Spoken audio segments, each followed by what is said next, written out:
And the view is basically this, that God is timeless, existing alone without creation, but temporal since the moment of creation. So he's timeless sans creation, but temporal with creation.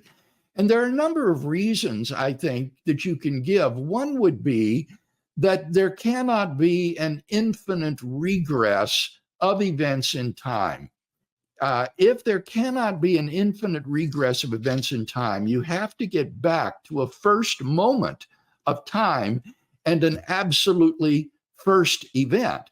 And since God didn't come into being at that moment, that implies that in some difficult to understand way, he must have existed beyond the first moment of time. He existed without creation in a timeless state because there were no events.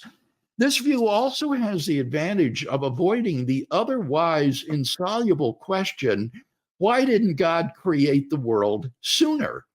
If time goes back infinitely, then at any point in time, God has waited for an infinite amount of time to create the world.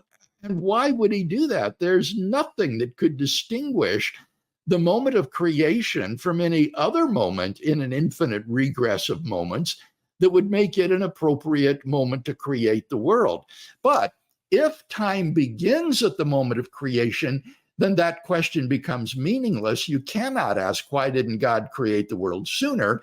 Because time begins with the first event, with the creation of the universe. There is no sooner. So that's the view that I hold to, and I think is biblical and makes the most sense.